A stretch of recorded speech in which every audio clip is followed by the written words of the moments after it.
नमस्कार साथियों, कैसे हैं आप। आशा करता हूँ ठीक होंगे। स्वागत है आपका अपने परिवार प्रकाश क्लासेस में। मैं आपके लिए मैथ पेडागोजी की प्रीवियस ईयर क्वेश्चंस लेकर आया हूँ जो आने वाले एग्जाम के लिए बेहद इंपॉर्टेंट साबित होंगे भैया। ऐसे प्रश्न ही पूछे जाते हैं आपसे, बस वीडियो को आप पूरा वॉच करें। हम कोई भी फालतू की बात नहीं करते वीडियो में, ओनली कंटेंट की बात करते हैं। हम आपके एग्जाम की पूरी रणनीति के साथ फ्री में तैयारी कराएंगे, कोई भी चार्ज नहीं लेंगे। आप बस अपना प्यार दीजिए प्रकाश क्लासेस को, ज़्यादा से ज़्यादा शेयर कर दीजिए, चैनल को भी सब्सक्राइब कर लीजिए। आने वाले हर एग्जाम की तैयारी भी प्रकाश क्लासेस बिल्कुल मुफ्त में कराएगा। चलिए तो बिना समय गवाए हुए स्टार्ट करते हैं। पहला क्वेश्चन आपकी स्क्रीन पर। एक बार कमेंट भी जरूर करेंगे कि आपको वीडियो कैसी लग रही है, ये ध्यान रखना। पहला क्वेश्चन आपकी स्क्रीन पर, गणित विज्ञान है। गणित किसका विज्ञान है भैया? स्थान का, गणना का, मानव का जीवन का या शिक्षा का? कमेंट करना है, बेहद इंपॉर्टेंट है। आप गणित सीखते हैं तो गणित में क्या सीखते हैं? गणित में आप जोड़ना सीखते हैं। क्या जोड़ना? जो मेन सक्रियाएं हैं वही बता रहा हूँ। जोड़ना सीखेंगे, फिर उसके बाद घटाना सीखेंगे। घटाना सीखेंगे भैया, फिर क्या? गुणा करना। गुणा करना सीखेंगे, फिर आप भाग सीखेंगे। क्या? भाग सीखेंगे। ये चार सक्रियाएं ये भी पूछ लेता है कि गणित की जो मेन सक्रियाएं हैं वो कितनी हैं, तो चार सक्रियाएं हैं, ये भी आप ध्यान रखना। ठीक है, फिलहाल जो गणना की जाती है यानी कि वो आपकी गणित में की जाती है। तो गणित जो विज्ञान है वो कहीं ना कहीं आपका गणना का विज्ञान है। आप ध्यान रखना, बेहद इंपॉर्टेंट क्वेश्चंस हैं। ऐसे ही क्वेश्चंस मैंने लिए हैं जो प्रीवियस ईयर में पूछे गए हैं। आप वीडियो को पूरा वॉच करें। अगला क्वेश्चन आपकी स्क्रीन पर, निम्न में से क्या गणित की प्रकृति है? ये अलंकारिक है। अलंकार का मतलब क्या होता है? आभूषण। आभूषण का मतलब, जैसे कि आप हिंदी में दोहा पढ़ते हैं तो उसमें कहीं ना कहीं चीज़ों को लय और तुक से गाया जाता है, तो उनको कहीं ना कहीं अलंकारिक कहते हैं। ये तार्किक है, यानी तार्किक का मतलब होता है कि आपकी सोच कैसी है। ठीक है, आप माइंड में कितना सोच सकते हैं। ये कठिन है, गणित कठिन नहीं होता है। बच्चों के मेंटली में जो विकसित होता है कि मैथ बहुत कठिन है, भैया कठिन नहीं है। आपको याद करने की झंझट खत्म इसमें, ओनली कॉन्सेप्ट देखिए। मैथ में कॉन्सेप्ट ही होते हैं। ठीक है, ये सामान्य लोगों के लिए नहीं है भैया, छोटे से छोटे बच्चे के लिए भी है। आप ध्यान रखेंगे। फिलहाल ये कैसा है? तो ये तार्किक है। आपकी सोच पर डिपेंड करता है कि गणित की प्रकृति कैसी है। आशा करता हूँ समझ में आ रहा होगा। अगर वीडियो पसंद आए आपको तो वीडियो को लाइक जरूर कर दें, शेयर भी ज़्यादा से ज़्यादा कर दें।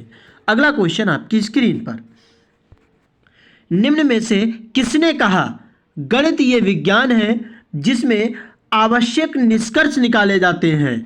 भैया ये गलत हो गया है, टाइप विज्ञान है। ठीक है, क्या हॉगवेन ने कहा था, स्किनर ने कहा, लॉक ने कहा, या बेंजामिन पेरिक यानी पियर्स जिसे कहते हैं, इन्होंने कहा था?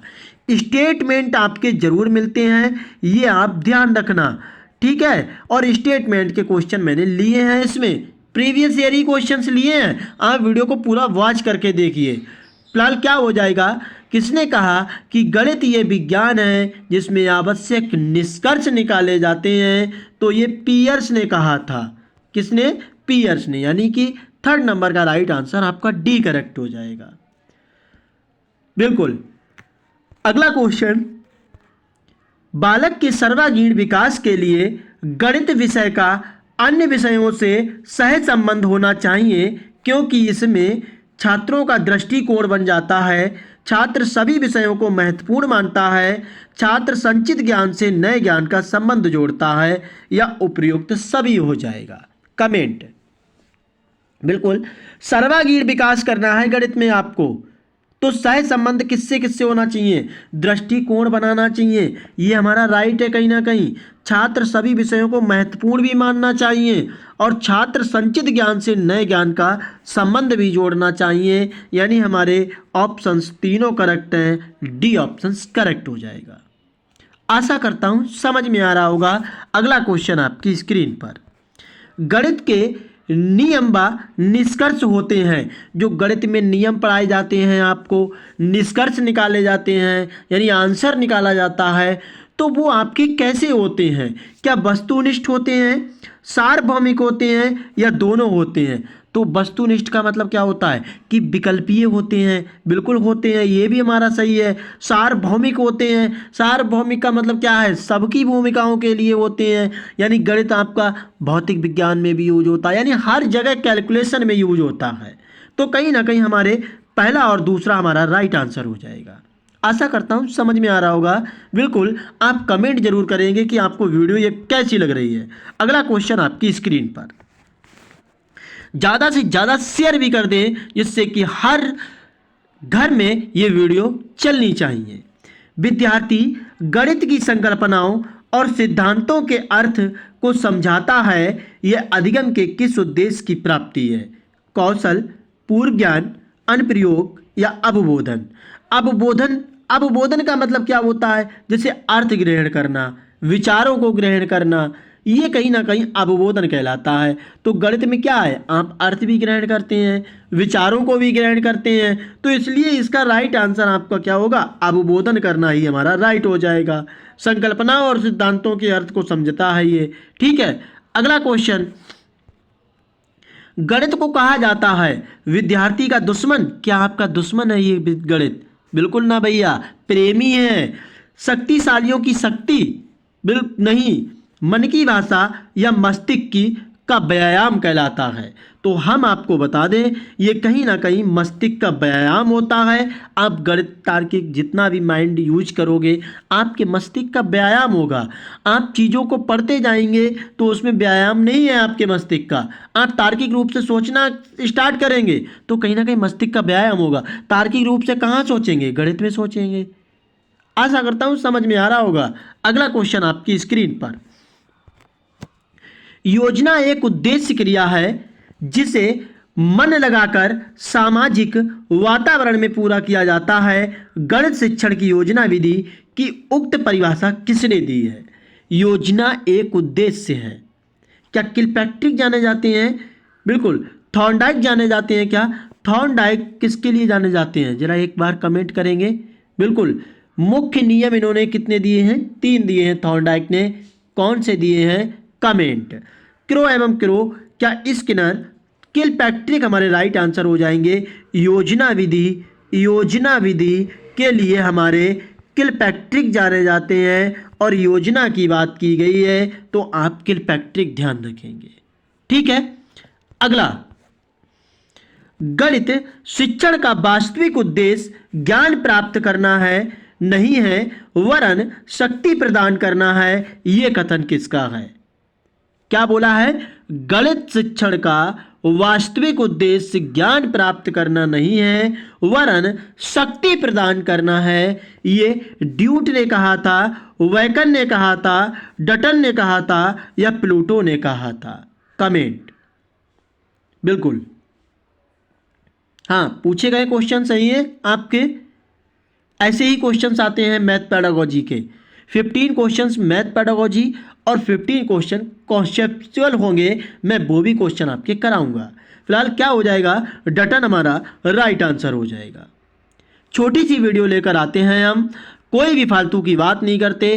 30 क्वेश्चंस आपके ओनली 20 से 30 मिनट के बीच में कराते हैं। कोई भी घंटा भर की बकवास नहीं, हम फालतू की बात नहीं करते। आप चैनल को सब्सक्राइब कर लीजिए। फ्री में तैयारी कराएंगे आने वाले हर एग्जाम की। व्यवहारिक गणित का भाग है संख्याओं का हिसाब लगाना, जोड़ व बाकी करना, समीकरण को हल करना या बैंकों की कार्य प्रणाली की जांच करना। यानी व्यवहार में कैसे लाओगे आप गणित को? तो बैंकों की कार्य प्रणाली की जांच करेंगे तो ये कहीं ना कहीं आपका कैसा हो जाएगा? बिल्कुल व्यवहारिक गणित हो जाएगा। अगला क्वेश्चन, गणित मापन, परिमाण तथा दिशा का है। क्या समाज, समूह, विज्ञान या प्रयोग?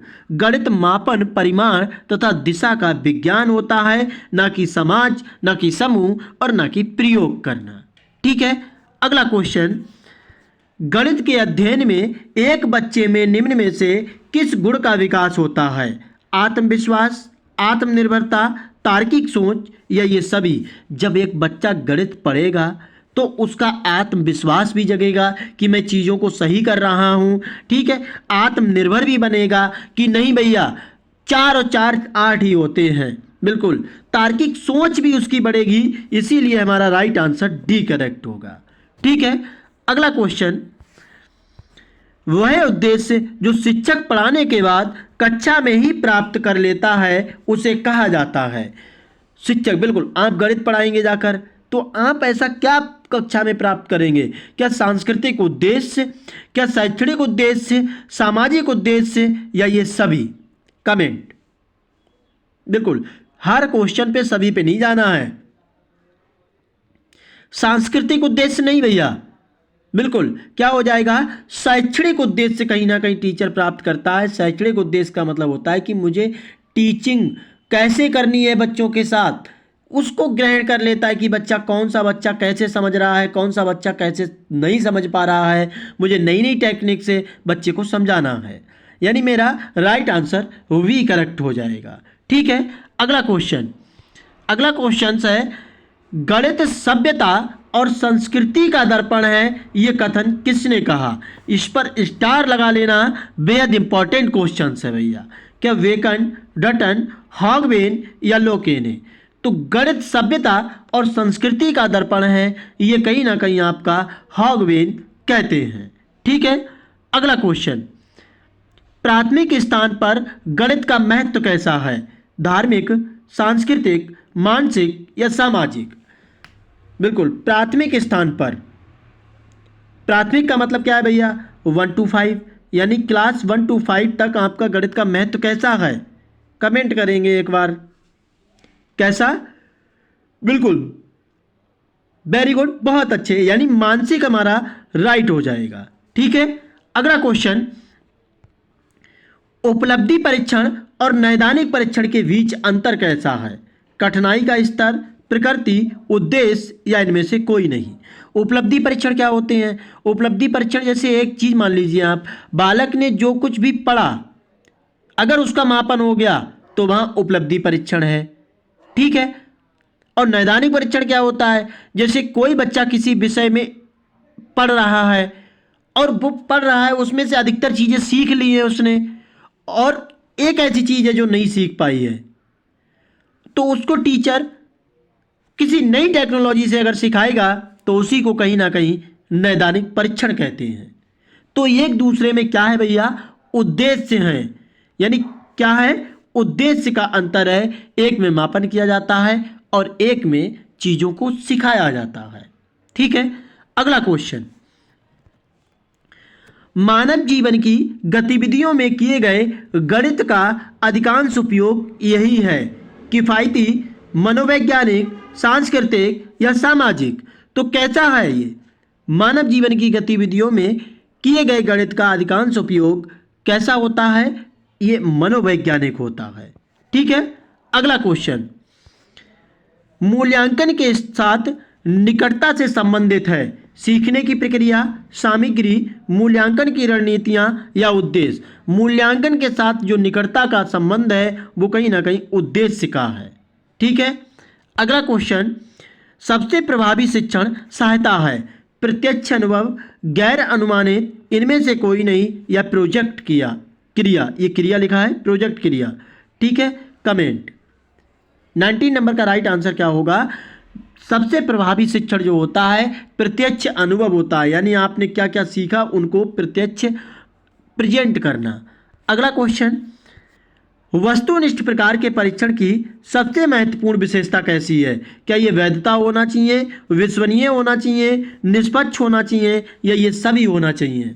तो हम आपको बताएं, वैध भी होना चाहिए, विश्वसनीय भी होना चाहिए, निष्पक्ष भी होना चाहिए, इसीलिए हमारा राइट आंसर डी करेक्ट होगा, ठीक है। अगला क्वेश्चन, शिक्षक के साथ कौन सा काम संबंधित नहीं है? योजना बनाना, एक शिक्षक को बच्चे को पढ़ाना है तो उससे पहले योजना बनानी पड़ेगी, मार्गदर्शन भी होगा, अध्यापन भी, लेकिन बजट बनाना कहीं ना कहीं टीचर का काम नहीं है भैया, समझ गए ना आप? बिल्कुल। अगला क्वेश्चन, कक्षा 3 में विद्यार्थियों को संख्या पद्धति पढ़ाने का उद्देश्य क्या है? 4 अंकों वाली संख्या के योग और व्यवकलन के कौशल में प्रवीणता प्राप्त करना। व्यवकलन का मतलब होता है घटाना। बड़ी संख्याओं को पढ़ने के कौशल में प्रवीणता प्राप्त करना। 5 अंकों तक गणना करना या संख्याओं को सैकड़ा, दहाइयों और इकाइयों के समूह के रूप में देखना और स्थानीय मानों की सार्थकता को समझाना। आपको अगर पेडागोजी सॉल्व करनी है, आपको क्वेश्चन में कुछ भी समझ में नहीं आ रहा है, तो जो सबसे बड़ा आंसर हो भैया वो ही मार देना, आपका करेक्ट हो जाएगा। फिलहाल 22 का राइट आंसर कौन सा बड़ा है? डी बड़ा है भैया, तो डी हमारा ऑप्शन करेक्ट हो जाएगा, क्योंकि वो कह रहा है कक्षा 3 में विद्यार्थियों को संख्या पद्धति पढ़ाओगे तो कहीं ना कहीं स्थानीय मान की भी जानकारी दोगे बच्चे को। समझ गए ना आप? अगला क्वेश्चन आपकी स्क्रीन पर, एक शिक्षक आधार 10 और स्थानीय मान की संकल्पना का विकास करते समय कक्षा में निम्नलिखित पहेली का प्रयोग करता है। मैं 8 दहाई और 4 इकाई से कम हूं। तो कमेंट करेंगे भैया।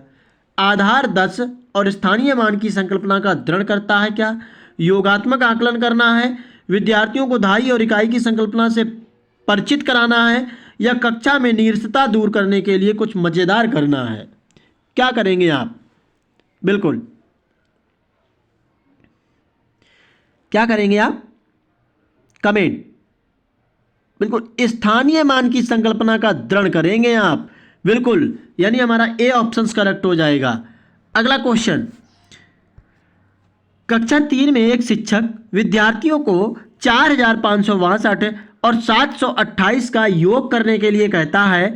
एक शिक्षार्थी प्रश्न उत्तर में निम्न प्रकार से प्रतिक्रिया करता है, यानी ये ऐसे लगा हुआ है, 2 और 8 10 होता है, तो उसने 42 कर दिया भैया, 6 7 2 ये ऐसे करके जोड़ा उसे। ठीक है, तो हमें क्या करना है? इस बच्चे ने गलती की है, तो हमें करना क्या है? क्या पुनर्समूहीकरण के द्वारा योग का कौशल का सिखाएंगे, योग के सही क्रम की अवधारणा सिखाएंगे, योग के कौशल सिखाएंगे उसे, या स्थानीय मान की अवधारणा सिखाएंगे? तो उस बच्चे को इसमें स्थानीय मान की अवधारणा नहीं पता है, तो हम कहीं ना कहीं स्थानीय मान के बारे में बच्चे को बताएंगे। जब स्थानीय मान सीख जाएगा तो वह योग करना भी सीख जाएगा। अगला क्वेश्चन, एक ऑप्शन कट हो गया, इसके लिए बेहद सॉरी, छोड़ दीजिए इस क्वेश्चन को, सॉरी इसके लिए। अगला क्वेश्चन देखिए आप, एक संख्या का दशमलव निरूपण समझने के लिए निम्नलिखित में से कौन सी पूर्व जानकारी का ज्ञान होना चाहिए? क्या व्यवकलन करना चाहिए, स्थानीय मान, गुणा या योग? बिल्कुल, संख्या का दशमलव निरूपण करना है आपको, तो क्या आपको आना चाहिए? क्या? बिल्कुल ना, योग नहीं भैया, गुणा भी नहीं, व्यवकलन भी नहीं, स्थानीय मान का पता होना चाहिए। ठीक है, अगला क्वेश्चन, सामान्यतः गणित सीखना कठिन है क्योंकि इसकी प्रकृति मूलतः अमूर्त है, बच्चे इससे पढ़ना नहीं चाहते, शिक्षण पद्धति त्रुटिपूर्ण है, गणित के अच्छे शिक्षक उपलब्ध नहीं हैं। तो ये भी है, लेकिन इंपॉर्टेंट क्या है? इसकी प्रकृति सबसे ज़्यादा अमूर्त है। ठीक है, सेकंड, अगला क्वेश्चन, गणित एक ऐसा विषय है जो मानसिक शक्तियों को प्रशिक्षित करने का अवसर प्रदान करता है तथा एक सुपुप्त आत्मा में चेतना एवं नवीन जागृति उत्पन्न करने का कौशल का विकास करता है। उपरोक्त कथन किसका है? प्लेटो, रिस्क और सप्लेट या हर्बर्ट? तो किसका है ये? तो मैं आपको बता दूं, ये कहीं किसी का नहीं, प्लेटो का है भैया, आप ध्यान रखना। ठीक है, अगला क्वेश्चन, निम्न में से क्या एक गणित शिक्षण में अभ्यास कार्य का महत्व नहीं है? निपुणता प्राप्त करने के लिए, कुशलता प्राप्त करने के लिए, आत्मविश्वास के लिए, या व्यावसायिक कुशलता प्राप्त करने के लिए? नहीं है, निगेटिव पूछा है मुझसे, तो भैया व्यावसायिक कुशलता ही प्राप्त नहीं करना है मुझे, आत्मविश्वास भी जगाना है, कुशलता भी प्राप्त करनी है, निपुणता भी प्राप्त करनी है। लास्ट क्वेश्चन इस वीडियो का, शैलजा विभिन्न तरीकों से संख्या को व्यक्त कर सकती है। उदाहरण के लिए व्यक्त कर सकती है, सॉरी, ये 4 बराबर 2 + 2, 4 बराबर 1 + 3, आदि व संख्या किस विकासात्मक अवस्था पर है? संक्रिया अवस्था पर, परिमाणात्मक अवस्था पर, विभाजनात्मक अवस्था पर या गुणनखंडनीय अवस्था पर? कमेंट। ये आपको मैं होमवर्क दे रहा हूं। जिसने भी मेरी वीडियो लास्ट तक देखी होगी वो जरूर इस क्वेश्चन का कमेंट करेगा। बिल्कुल। ये वीडियो आपको कैसी लगी एक बार कमेंट जरूर करेंगे। वीडियो आपको पसंद आई हो तो वीडियो को लाइक करें, शेयर कर दें, चैनल को भी सब्सक्राइब कर लें। आने वाले हर एग्जाम की तैयारी बिल्कुल मुफ्त में प्रकाश क्लासेस के साथ। जय हिंद साथियों।